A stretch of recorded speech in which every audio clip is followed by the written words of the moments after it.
Today, we are going to be talking about developmental milestones and those things that we may expect that our babies do at certain ages. What are those kind of set of skills that I should be expecting of my baby?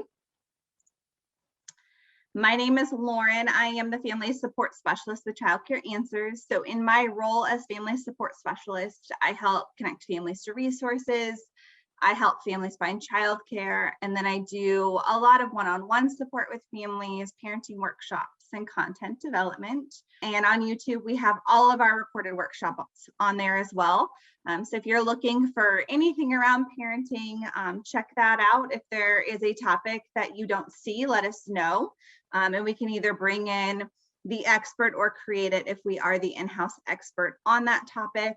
And also follow us on social media because we post a lot of our upcoming events and workshops. And then we also have a Family Friday event that we do every Friday where we share something out related to parenting and young children. Childcare Answers is part of a larger network of resource and referral agencies. So if you are not housed in Hamilton, Hendricks, or Marion County, and you're housed somewhere else in the state, I can connect you to your local agency, but I can also answer and support questions that you have as well. So let's talk about milestones. I love talking about milestones and things that we may expect our babies or our children to do. And I particularly love this age group. So that's 6 to 12 months, those babies who are beginning to socialize and verbalize and really interact with the world around them. They are usually happy-go-lucky and living the dream. They're way more aware of things than they were in early infancy. And they're just really developing their personality. So they are probably my favorite age group of all of the children, are those mobile infants. So what are developmental milestones? Well, milestones are things that most children can do by a certain age. So think about things like clapping, waving, taking their first step, their first word, learning how to do certain skills like waving bye-bye or saying bye-bye, smiling for the first time, rolling, crawling over. These are all called developmental milestones. Every child reaches developmental milestones around the same time, but every child is different. And these are what we would expect of a typically developing child. So again, all children develop at their own pace. They're going to reach these milestones slightly late, slightly early, or right on track. And that is all very typical. Typically, development goes like this. So you may have a baby between the ages of 6 and 12 months that is very, very good in fine motor. They're picking up their pups off the tray. They're self-feeding. They may grasp toys really well or reach for things. And they may not be as advanced in large motor. So they might not be crawling yet, or they may not be anywhere near taking their first steps. And that is super typical. So just because they're kind of excelling in one area doesn't mean that they're going to kind of be ahead in all areas. It usually kind of develops like this. Once I'm working on one set of skills, the others kind of take a back burner. Once I've mastered that skill, then another one kind of takes its place.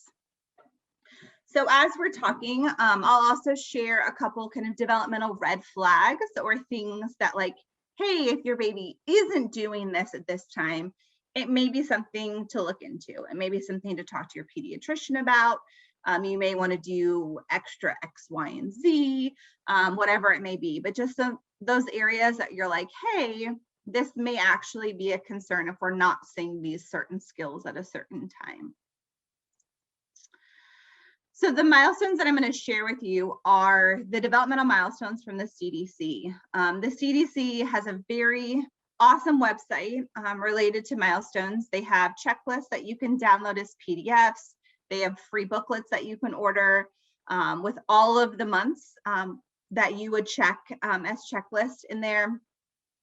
And then they also have a fantastic app, which as a parent, I think that the app is probably the easiest and best option You can input multiple children into the app, and it will remind you when it's time to complete the checklist for that age group.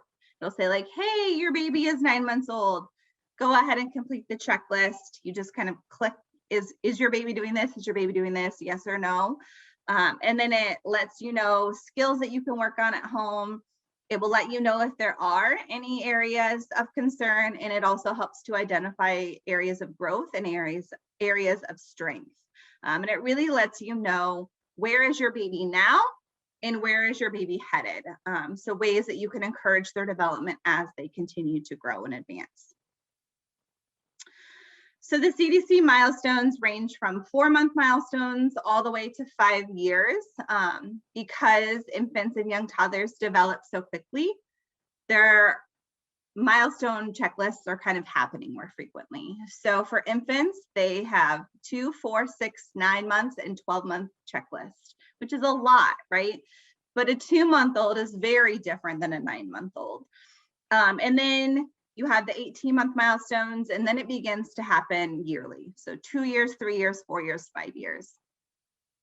The milestones are really lumped into 4 different categories. So looking at skills in social emotional development, language and communication, cognitive development. So think about learning, thinking, and problem solving skills, and then their physical development or their movement. So things like fine motor, gross motor, or large motor, that physical development. So that is what we're going to look at today. I'm going to show you the milestones at 6, 9, and 12 months in each of these 4 categories. Why I like showing them kind of all together in each area is that you can really identify where your baby is and where they're headed, which then gives you that opportunity to look ahead and go, oh, that's where they're going to be next. I should be starting to incorporate some of those types of things into our play so that I can support them in getting to that milestone. In addition, incorporated within the milestone checklist are ways that you can support your baby's or your child's growth and development. So alongside of each age grouping, there's a list of things that you can do at home.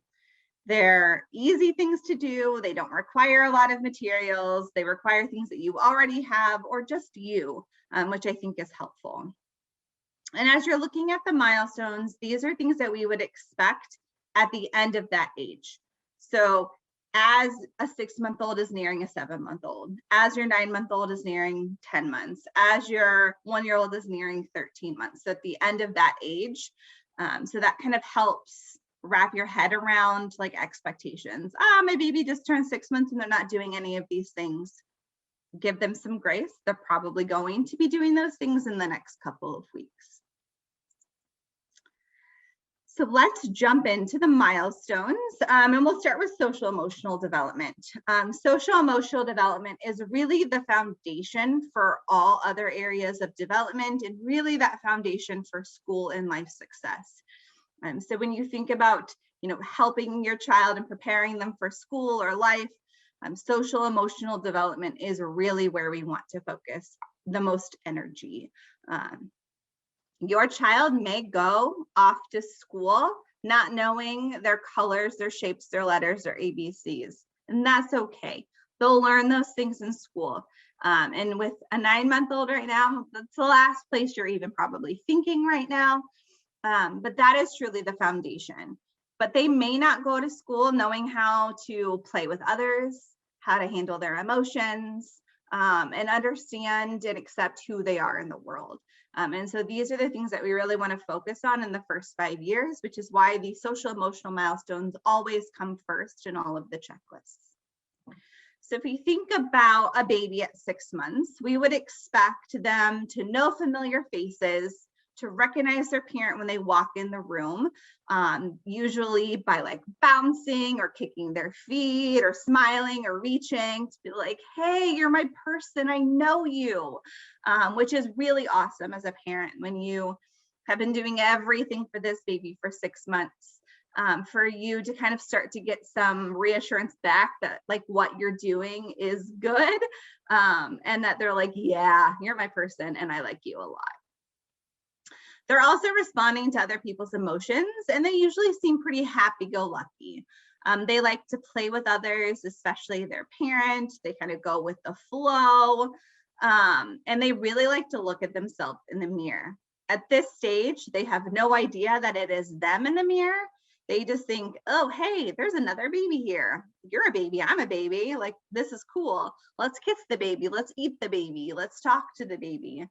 They don't know yet that that's them, but that is a skill that will develop later. At 9 months, we really see this sense of stranger danger coming into play.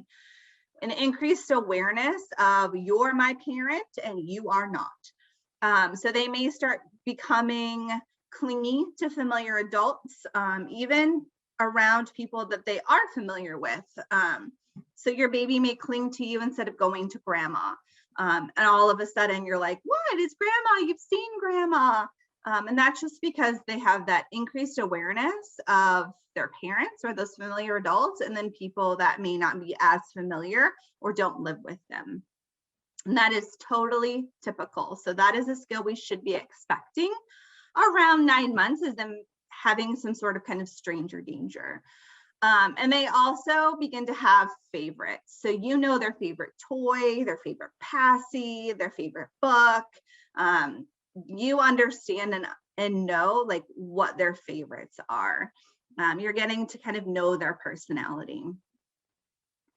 And then around their first birthday, that stranger danger is continuing with them crying when you leave, even if you just walk to the other room to go to the bathroom. So you may need to start preparing them for transitions to say like, mommy is going to go potty now. I will be right back. Or making sure you position them in a way where they can see what you're doing. So giving them toys on the floor in the kitchen in a safe place while you're cooking so that they're not in the other room getting into all the trouble because they're curious and they want to touch all of the things and they're mobile now, but also so that they know you're still there. They may also be crying at drop off at a babysitter's house or childcare or grandma. And that's just because they are very aware that my person is leaving and I'm expressing some displeasure with that. I don't have all the words to say like, I don't want you to go. I would like you to stay. So they express that through crying. They continue to have favorites, so favorite toys, but also favorite people and favorite things. And so sometimes they might have a favorite parent or a favorite caregiver, and that's okay. That is typical. They're beginning to show fear in some situations. And we see this a lot with learning how to walk or learning how to get down from standing. They begin to have kind of this fear of like, oh, I don't know, I'm a little uneasy here. Or, you know, I've kind of worked on this walking thing inside, but like, what is grass? Like, I'm not cool with grass. I don't like to touch grass. Why is it so uneven and pokey? Because it may be the first time that they remember or first time they've ever experienced those sorts of things. What I love about this age and those beginning toddler, that beginning toddler kind of phase is that they begin to hand you things that they want to explore. So they're going to hand you a book if they want you to read it. They're going to hand you a toy if they want to play with you. They're going to plop on your lap if they want to play or they want to read a book with you. Like, there's no shame in their game. They're like, here, you're going to read this to me now. And we do it because, of course, if the toddler gives you a book or a baby gives you a book, you read that book. So they are going to begin to kind of tell you, this is what I want you to do and play. They're repeating a lot of sounds or actions to get attention. So things like throwing their cup off of their tray or hitting the dog or yelling. And it is really coming from this place of like, hey, look at me, or just that curiosity about their world. They don't have the cognition to do things that are naughty or bad. They have no idea that what they're doing is not appropriate in some instances. Or socially acceptable. They are truly just trying to meet their own internal needs. So things like timeout or discipline just don't work. You just redirect their attention or you go along with it. And then they love to play these cause and effect games like patty cake, peekaboo. They like to sing songs like Itsy Bitsy Spider with the actions. They like that give and take within play and give and take within kind of this relationship. So to support their growth from 6 to 12 months is to give them time to get to know new caregivers or to transition. We don't want to rush that transition, and we don't want to force them when they're really, really upset to go to somebody else. So we want to really give them that time to adjust and get to know a new caregiver, bring along loveys, blankets, stuffed animals, passy, whatever their favorite kind of comfort tool is. You also want to give them that opportunity to move and explore while being their safe base. So I'm going to give you the opportunity to go explore grass, like in this picture, but I'm going to remain close so that you know that I'm here to support you and to make sure that you are safe. Sing songs with actions, and then just redirect those unwanted behaviors. So if they're hitting the dog, I'm just taking their hand and going gentle touches. Or if they're trying to grab something unsafe, move it out of sight, out of mind. If they're playing with something that you'd rather them not play with, give them something else to play with. Just that really easy, gentle redirection and refocus is all that a baby needs when it comes to unwanted behaviors. Language is also kind of booming and taking off during this time. So at 6 months, we would expect that they're beginning to take turns within sounds. So I'm saying ba, ba, ba, ba, ba, and my baby is repeating that back, and we're having this back and forth conversation with sounds. They're starting to string vowels together.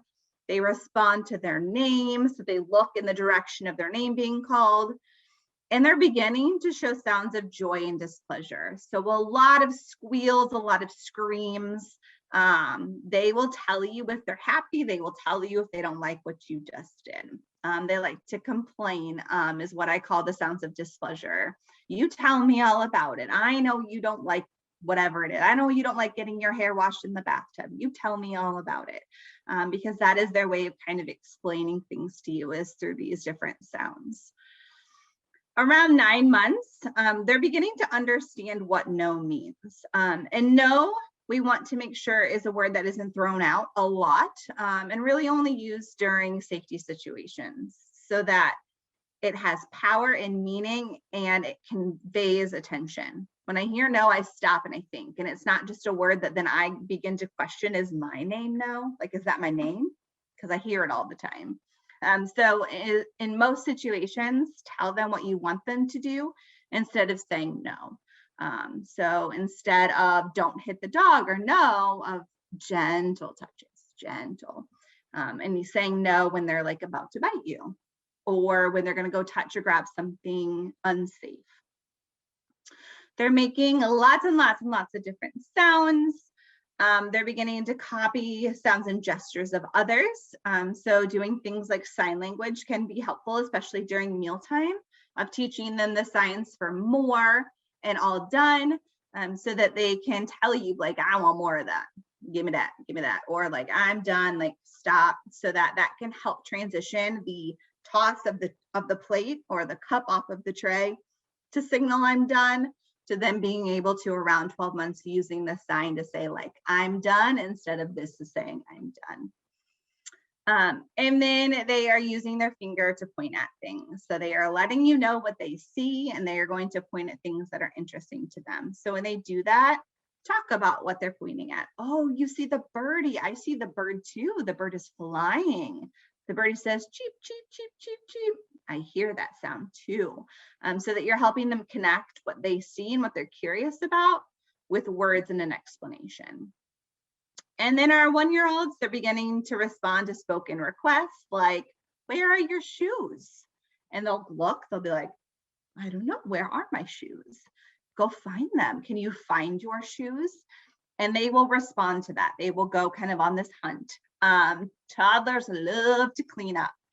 So capitalize on that. Give them those simple requests to go find all the cars, or go pick all the balls up, or go find me a book.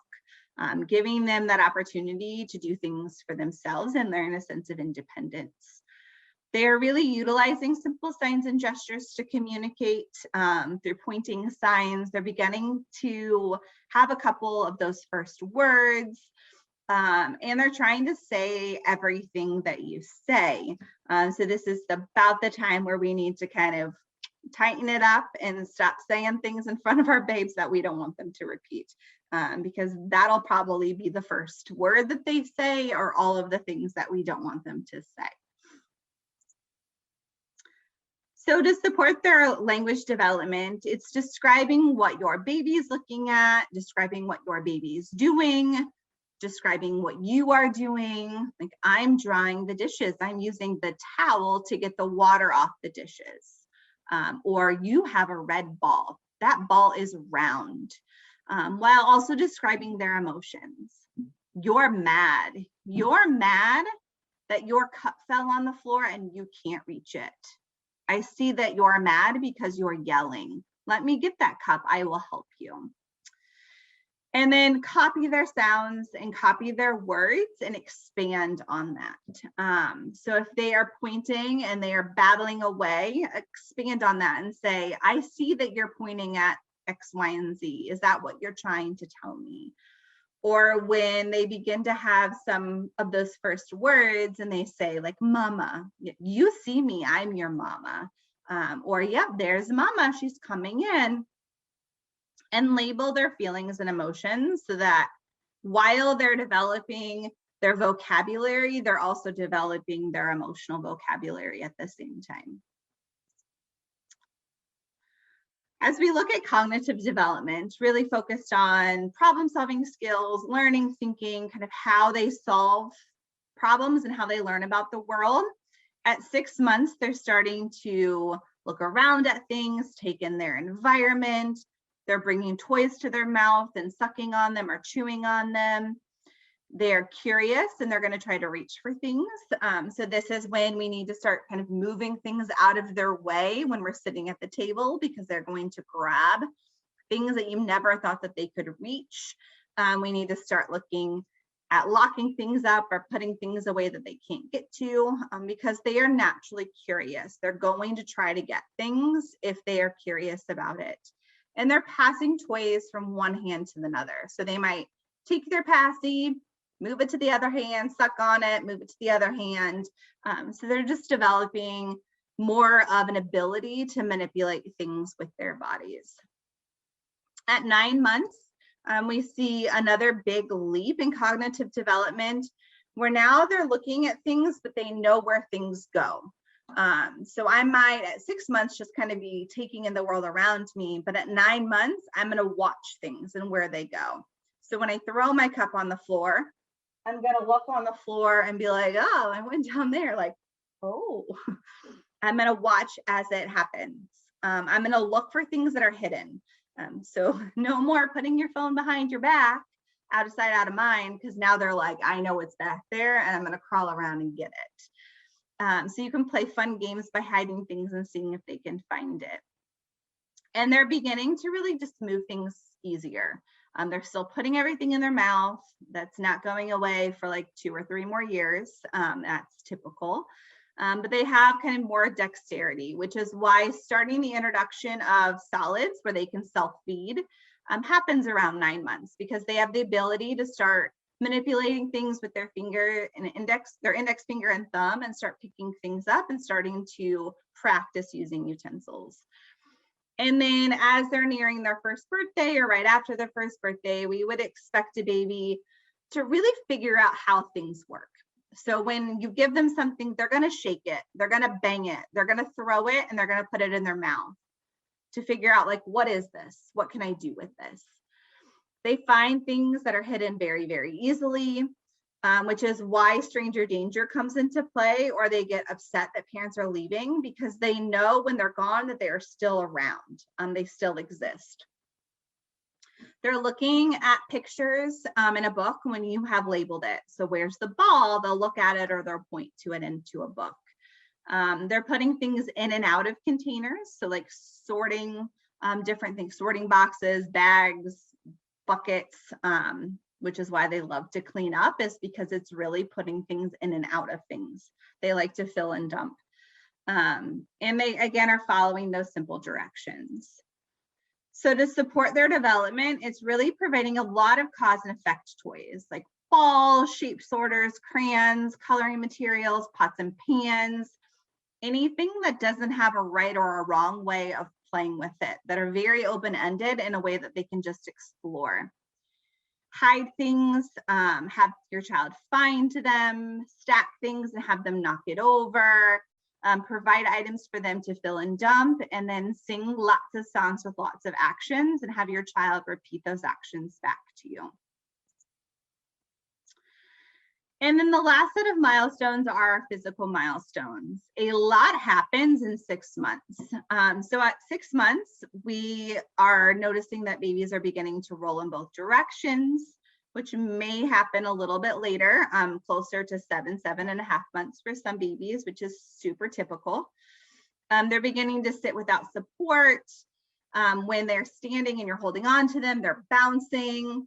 They might rock on all fours, but they're not super mobile yet. They can kind of roll around and get places, but they're not, when you leave them in one room, you come back and they're still there. 9-month-olds and above, like they're on the move.